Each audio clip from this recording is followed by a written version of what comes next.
كانتش تطلع جوسي وطريه وسايحه كده في البشاميل. طبعا ما ناكلهاش. تعالوا النهارده مع بعض نعمل احلى طاجن مكرونه بالبشاميل.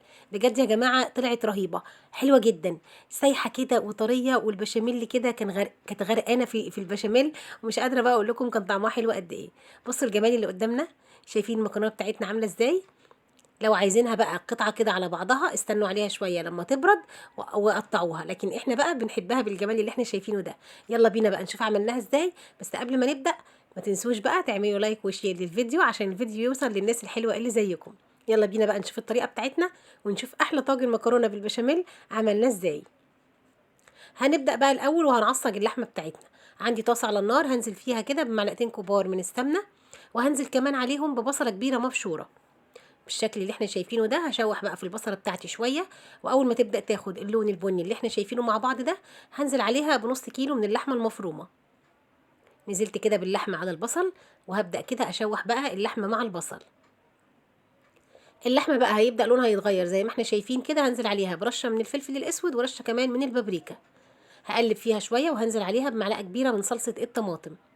برضو هقلب كده معلقه الصلصه مع اللحمه، وهنزل عليها بقى بكوبايه ونص من عصير الطماطم. هخلي بقى اللحمه بتاعتي كده تتسبك مع الطماطم شويه، وهنزل عليها بقى بنص معلقه صغيره من الملح، ربع معلقه صغيره من الفلفل الاسود، ربع معلقه صغيره من السكر علشان يعادل الحموضه بتاعه الطماطم. خلصنا كده اللحمه بتاعتنا وعصجناها. تعالوا بينا بقى عشان نعمل المكرونه. عندي بقى ميه على النار هتغلي، هنزل عليها كده بمعلقه كبيره من الملح، وهنزل كمان بكيس من المكرونه القلم، وهسيب بقى المكرونه بتاعتي دي تستوي حوالي 3 ارباع سوا بس. تعالوا بينا بقى علشان نعمل كمان البشاميل. عندي بقى حله على النار فيها بقى سمنه او زيت اللي انتوا بتشتغلوا بيه اشتغلوا بيه. لو عندكم سمنه اشتغلوا بيها، ولو كمان زيت او ممكن كمان زيت وسمنه مع بعض. نزلت كده باربع معالق كبار من السمنه، ضفت عليهم 4 معالق كمان من الدقيق. شوحت كده في الدقيق شويه لحد ما خد كده اللون الذهبي وريحته بدات تطلع. نزلت الاول كده بكوبايه من اللبن. هنزل كده باللبن بالتدريج علشان البشاميل بتاعي ما يكتلش معايا. نزلت بالكوبايه التانية وهبدا كده اقلب. وعندي بقى شوربه هنزل كده بالكوبايه الاولى. لو عندكم اي شوربه ضيفوها على البشاميل بتدي للبشاميل طعم حلو جدا. نزلت كمان بالكوبايه التانية. شايفين بقى قوام البشاميل؟ هنشوفه دلوقتي مع بعض هيبقى قوامه حلو جدا. بصوا بقى قوامه بقى عامل ازاي. رجعت بقى ضفت كده معلقه كبيره مليانه من القشطه. انا بحب اضيف معلقه كبيره من القشطه على البشاميل، بتخلي كده قوامه كريمي وطعمه حلو جدا. طبعا بقى نزلت بالملح والفلفل، وزودوا بقى الفلفل شويه عشان الفلفل بيخلي طعم البشاميل حلو جدا وجميل. خلصنا البشاميل بتاعنا، وخلاص سلقنا المكرونه كمان بتاعتنا. وهبدا كده انزل بنص البشاميل على المكرونه. هقلب كده البشاميل مع المكرونه عشان تبقى سايحه كده وجوسي وطريه. جبت بقى الطاجن بتاعي، وهنزل برضو كده في الطاجن ب3 معالق كبار من البشاميل، وهفرد كده البشاميل في الطاجن من تحت. هجيب بقى المكرونه وهنزل كده بنص كميه المكرونه في الطاجن. شايفين؟ مفيش بقى اسهل ولا احلى ولا ألذ من كده. ولو وصلتوا معايا بقى لحد هنا من الفيديو، اوعوا بقى تكونوا نسيتوا تعملوا اللايك. خلاص كده نزلت بنص المكرونه وفردتها كده في الطاجن، وهبدا كمان انزل بنص كميه اللحمه المفرومه. احنا معصجين نص كيلو من اللحمه المفرومه، انا هنزل بس بربع كيلو لان الطاجن ده بياخد ربع كيلو من اللحمه المفرومه. فردت بقى اللحمه بتاعتي كده فوق وش المكرونه، وهبدا كمان اجيب حوالي 4 معالق كبار من البشاميل عشان البشاميل كده يبقى يخلي الصينيه من النص جوسي وطريه وطعمها حلو.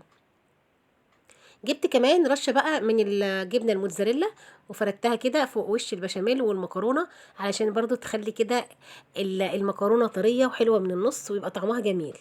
هجيب بقى بقيه المكرونه الموجوده عندي، وهنزل بيها كده على الطاجن بالشكل ده. خلاص هنفردها بقى كده ونخلص المكرونه بتاعتنا كلها، ونجيب كمان بقيه البشاميل وننزل بيه كده فوق المكرونه. خلصنا الطاجن القمر بتاعنا الجميل اللي احنا شايفينه مع بعض ده بطريقه سهله خالص وبسيطه وما خدش مننا وقت زي ما احنا شايفين. هرش كمان فوق الوش كده رشه من الجبنه الموتزاريلا، وهاخد بقى الطاجن بتاعي ده ادخله فرن ساخن على درجه حراره 180. هيقعد تلت ساعه بس من تحت. بعد كده هشغل له الشوايه، وهيقعد بس خلاص ياخد بس اللون اللي احنا هنشوفه مع بعض دلوقتي، ويطلع بقى بالجمال ده. بصوا بقى يا جماعه الطاجن بتاعنا بجد خطير، مش قادره اقول لكم بقى كانت طريه وجوسي وطعمها حلو قد ايه. بصوا الجمال. شايفين الطاجن بتاعنا؟ بجد خطيره. زي ما قلت لك هتشرفك بقى في اي عزومه، هتعجب ضيوفك خالص، هتعجب كمان ولادك وجوزك جدا وهيحبوها من ايدك. اعمليها بقى بالطريقه دي وهتطلع بالجمال اللي احنا شايفينه ده. بصوا الجمال. زي ما قلت لكم كمان لو عايزينها قطعه واحده كده على بعضها ممكن بقى تسيبوها لحد ما تبرد خالص وقطعوها، هتطلع قطعه واحده على بعضها. لكن بصوا بقى وهي طريه عامله ازاي، جميله بجد، خطيره. احلى والذ واطعم طاجن مكرونه ممكن تجربوه. يلا جربوها وان شاء الله هتعجبكم. وما تنسوش بقى لو الفيديو عجبكم تعملوا لايك وشير للفيديو.